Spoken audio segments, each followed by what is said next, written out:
Hello, Internet. So, I was not technically tagged in this video, but I liked the video that McKinley posted. I will link it down below. She kind of reorganized her channel and is now going to become a booktuber, which totally makes sense because the girl is obsessed with reading and writing and books and just all things literary, not literally. Anyway, so she did the social media tag, the second version, which I will post the questions down below. I'm going to try and tag Jill.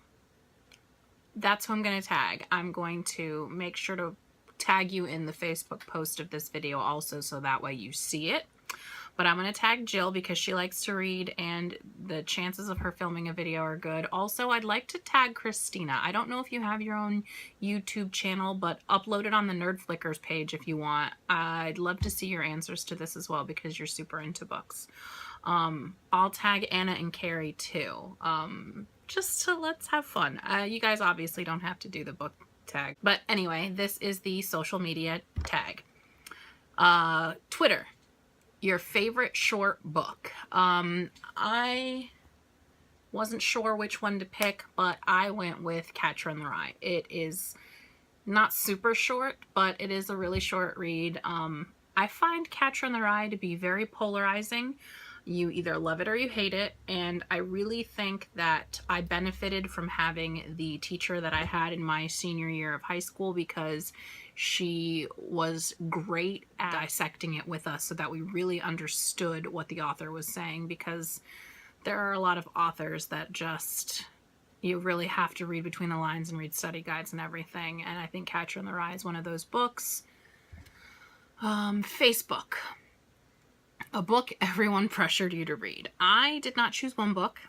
I chose an entire series, and that is because I was really into the Harry Potter movies, and I was of a mindset back then, not anymore, that, you know, oh, those are kids' books, so I'm not supposed to read those. Everyone will make fun of me if I do. Well, I ended up reading the Harry Potter books very late in life, and I only regret that I didn't read them right away because those books changed my life. All of those who know me and have seen any of my current videos know how important Harry Potter is to me. So yeah, I don't regret being pressured into reading that book series at all. Tumblr, a book you have read before, it was cool. Now, this one was kind of hard because I am late to a lot of trends and, you know, popular things. So there's not really a lot that I've read, you know, before it blew up. And the book that I chose was Lovely Bones.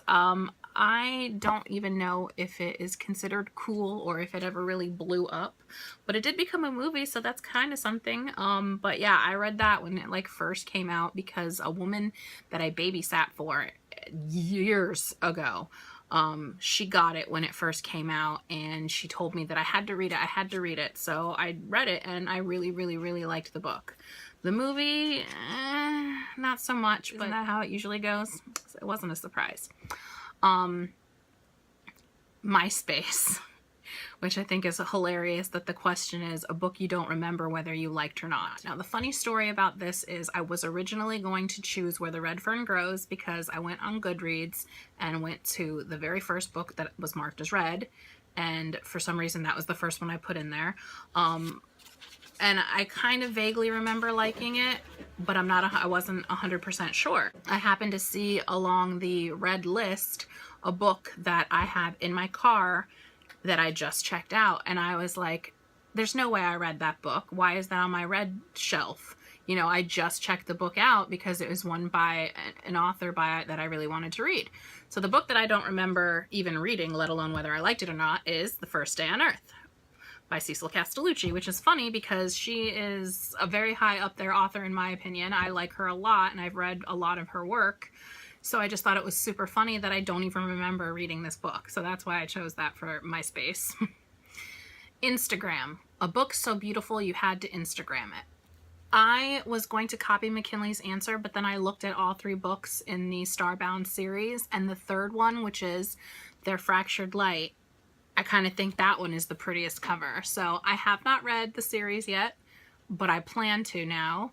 And really all three of those covers are just gorgeous. Something's going on with my voice. YouTube, a book you wish could be turned into a movie.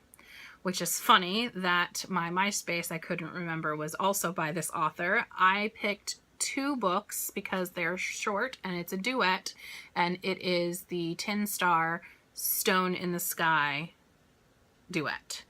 They're sci-fi, they have a strong female lead, it's not really romance driven. It's just a really good, fun book, the 2 of them together. I think it would translate well as a movie because there's not all these little things that would get lost to save time. Finally, Goodreads, a book you recommend to everyone. Again, I chose 2 books, but the reason why I chose 2 books for this one is because my very first go-to, I always tell everyone to read, is To Kill a Mockingbird. A lot of people that you suggest that to have already read it. It's a classic. It's very well known, you know, and with Harper Lee's second book coming out last year, a lot of people went and read To Kill a Mockingbird, you know. So if they have read that, then my next go-to is Eleanor and Park, because I find that even if you're not traditionally a YA reader, most people remember high school and the not fitting in feeling, whether they really did or not, you know, whatever.